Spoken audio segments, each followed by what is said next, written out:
Bismillahirrahmanirrahim. Assalamualaikum warahmatullahi wabarakatuh. Selamat pagi mahasiswa-mahasiswa jurusan PKN. Hari ini kita kuliah mata kuliah Ekonomi Politik Indonesia. Tidak seperti biasanya karena saya tidak bisa hadir di kelas. Jadi video ini dibuat untuk menggantikan perkuliahan tatap muka ya. Eh, karena hari ini direncanakan jurusan kita ada kegiatan audit mutu internal agar materi perkuliahan tidak tertinggal, maka saya sengaja buat video ini. Mudah-mudahan kita bisa memahami materi yang akan saya bahas hari ini melalui video ini. Kemudian seperti yang sudah kita rencanakan, hari ini kan harusnya kita ada debat ya, debat mengenai kemarin materi minggu sebelumnya tentang dampak positif negatif digitalisasi ekonomi di Indonesia. Nah, nanti karena Anda sudah membuat argumentasi-argumentasi mengenai uh, tema tersebut, nanti argumentasi itu uh, saya minta tolong diketik dan nanti dikumpulkan di akhir perkuliahan kita ya setelah Anda menyelesaikan menonton video ini. Mudah-mudahan ini tidak mengurangi pemahaman kita dalam uh, perkuliahan seperti biasanya. Jadi ini adalah materi yang baru atau bukan merupakan kelanjutan yang kemarin ya.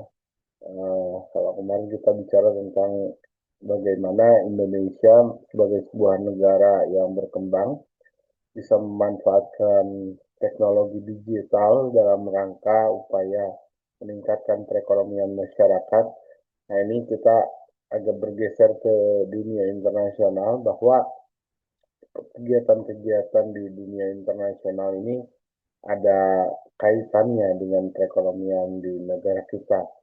Terlebih kalau kita bicara tentang geopolitik internasional ya. Jadi kalau Anda dulu pernah belajar mata kuliah pendidikan kewarganegaraan berbicara mengenai geopolitik, ini berbicara tentang bagaimana dinamika-dinamika yang terjadi di antara negara-negara uh, di sekitaran negara kita itu mempengaruhi berbagai kebijakan uh, yang diambil oleh negara kita untuk merespon kejadian-kejadian yang terjadi tersebut. Nah, kalau kita misalkan lihat berita internasional di beberapa bulan ke belakang, ini ada yang memanas ya antara Amerika Serikat dengan China dan kita hari ini akan coba mengidentifikasi apakah ada kaitannya antara ketegangan Amerika Serikat dan China ini terhadap eh, perdagangan dan investasi di Indonesia. Jadi kita tahu bahwa dunia saat ini berada pada arus geopolitik yang sangat dinamis. Ini diantaranya ditandai dengan adanya peningkatan ketegangan antara dua kekuatan besar, dua negara yang memiliki pengaruh perekonomian yang sangat tinggi antara Amerika Serikat dengan China. Jadi rivalitas antara kedua negara ini bukan hanya mencerminkan persaingan ekonomi dan militer saja, tapi terlihat adanya persaingan dominasi dalam hal teknologi, kemudian dalam hal aliansi dengan negara-negara lainnya dan efeknya atau pengaruhnya terhadap dunia global. Ini dampak dari adanya persaingan antara Amerika dan China ini bukan hanya terbatas kepada kedua negara saja. Tentunya ini menjadi meluas ke berbagai belahan dunia termasuk di negara-negara di kawasan Asia Tenggara, di antaranya ya negara kita di Indonesia. Nah, Sebagai Indonesia sebagai negara yang dengan perekonomian yang terintegrasi dalam sistem global, maka Indonesia menghadapi berbagai tantangan gitu ya dan peluang akibat adanya pergeseran tatanan dunia ini. Kita lihat dengan adanya perang dagang yang berkepanjangan antara Amerika dan China, kemudian adanya persaingan dalam industri teknologi, ditambah lagi adanya ketegangan-ketegangan geopolitik yang terjadi belakangan di Laut Cina Selatan, ini menyebabkan dampak langsung maupun tidak langsung kepada Indonesia. Di satu sisi, ketegangan ini membuka peluang bagi Indonesia untuk menarik relokasi investasi dan memperkuat posisi dalam rantai pasokan global. Namun di sisi lain, ketergantungan kepada kedua negara ini menghasilkan risiko ekonomi dan diplomasi yang harus dikelola dengan cermat.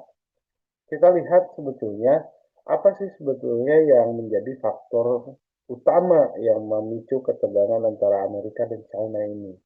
Jadi diawali dengan adanya tuduhan yang dilakukan oleh Amerika Serikat kepada China yang dituduh untuk melakukan praktik perdagangan yang tidak adil gitu ya. Jadi Amerika menuduh China ini uh, uh, dalam berbagai aspek, terutama misalkan pencurian kekayaan intelektual. Kita tahu bahwa dominasi China dalam meniru barang-barang hasil buatan negara lain itu sangat baik gitu ya. Entah baik atau buruk itu reputasinya.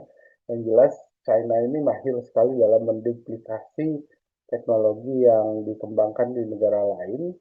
Eh, Teknologinya hampir mirip, tapi dengan harga yang lebih murah. Sehingga ini dianggap sebagai sebuah kecurangan oleh Amerika Serikat.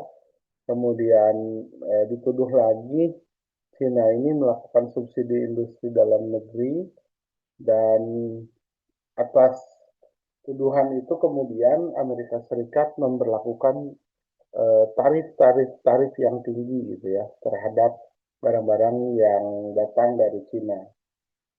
Dan itu juga menimbulkan efek yang sama gitu ya yang dilakukan oleh pemerintahan China kepada Amerika Serikat. Di barang-barang Amerika yang masuk ke China juga dipajaki sangat besar gitu oleh China. Uh, Meskipun pada pemerintahan Joe Biden ini pendekatan Amerika Serikat sedikit berubah, tetapi kebijakan proteksionisme melindungi barang-barang hasil uh, lokal gitu ya, barang-barang lokal di negara masing-masing ini masih tetap berlangsung. Jadi Amerika Serikat masih menerapkan tarif yang tinggi terhadap barang-barang China dan Washington juga berusaha mengurangi ketergantungan terhadap rantai pasokan yang didominasi oleh China.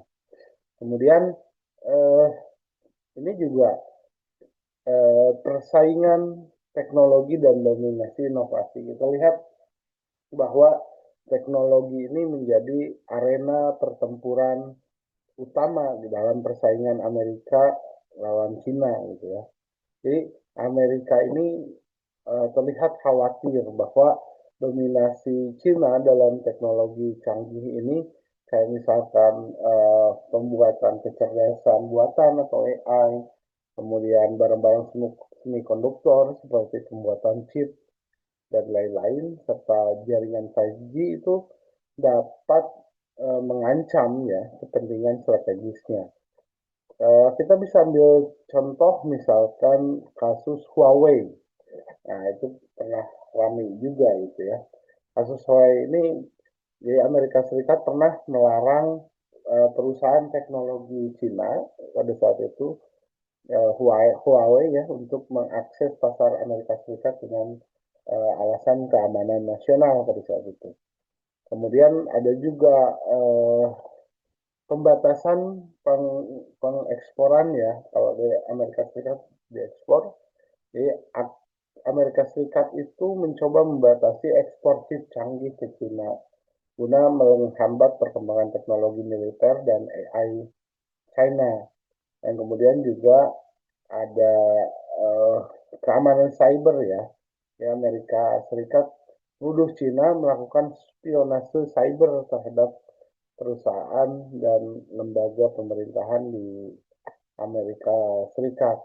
Nah, kemudian apa dampaknya ini terhadap uh, dunia global? Dampaknya tentu saja adanya fragmentasi dalam ekosistem teknologi global dan kemudian persaingan dalam industri semikonduktor di mana AS, Taiwan, dan Korea menjadi kunci serta peluang bagi negara-negara berkembang untuk masuk dalam rantai pasokan alternatif. Kita lihat selanjutnya, permasalahan lain juga terjadi yaitu adanya ketegangan di Laut Cina Selatan dalam keamanan regional. Kita lihat kasusnya bahwa salah satu isu geopolitik paling dinamis di kawasan Laut Cina Selatan ini berkembang karena adanya klaim sepihak gitu ya, klaimnya dari China apa yang dikenal dengan Nine Dash Line gitu ya. Jadi ada garis imajiner ini yang mencakup hampir seluruh Laut Cina Selatan ini juga bertabrakan gitu ya. Zona wilayah ini bertabrakan dengan zona ekonomi eksklusifnya beberapa negara, sejumlah negara di ASEAN, termasuk di dalamnya Filipina, kemudian Vietnam, ada Malaysia, Brunei, hingga Indonesia. Walaupun Indonesia itu tidak mengklaim dirinya adalah uh, luas wilayah sorry, maksud saya Laut Cina Selatan adalah uh, bagian atau lebih tepatnya kawasan Laut Natuna gitu ya. Natuna Utara itu uh, merupakan bagian dari zona ekonomi eksklusif Indonesia. Ini uh, berdampak juga gitu terhadap geopolitik internasional bahwa ini tumpang tindih antara zona ekonomi eksklusif Indonesia dengan klaim yang dilakukan oleh China itu. Dan inilah yang kemudian munculkan berbagai insiden yang terjadi, seperti misalkan masuknya kapal penjaga Cina atau China Coast Guard itu masuk ke dalam wilayah Indonesia beberapa waktu lalu ya.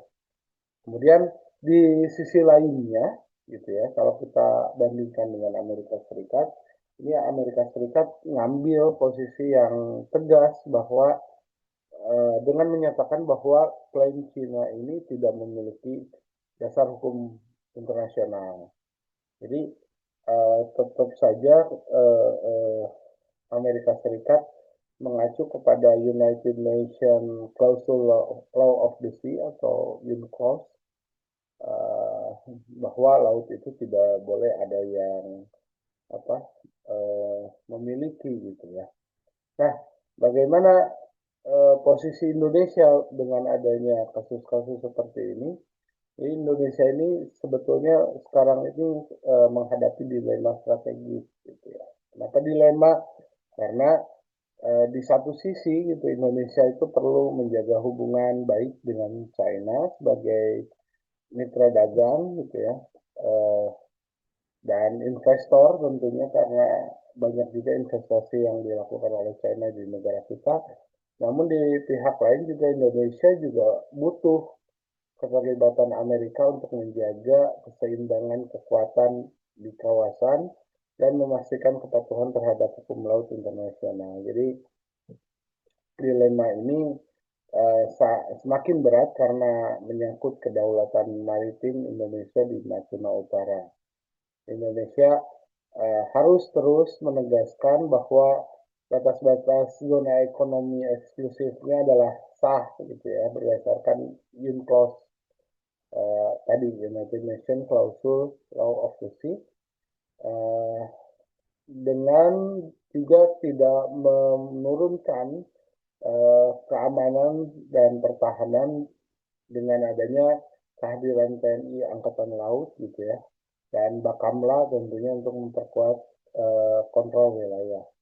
Akhirnya sengketa Laut Cina Selatan ini bukan hanya soal batas wilayah aja, tapi juga menyangkut keseimbangan kekuatan regional, kepastian hukum internasional tentunya, serta strategi Indonesia bagaimana caranya mempertahankan kedaulatan tanpa terseret terhadap konflik-konflik yang terjadi antara Amerika dengan China tentunya.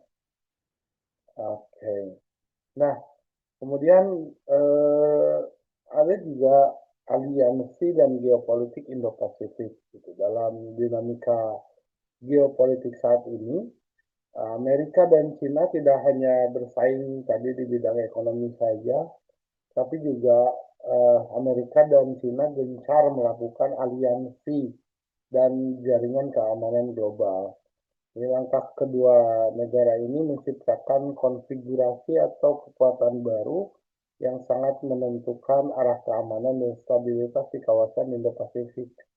Di sisi Amerika Serikat kita lihat bahwa Washington itu memperkuat posisinya melalui blok keamanan seperti Quad dan AUKUS. Jadi Quad itu anggotanya adalah Amerika Serikat, Jepang, India, dan Australia.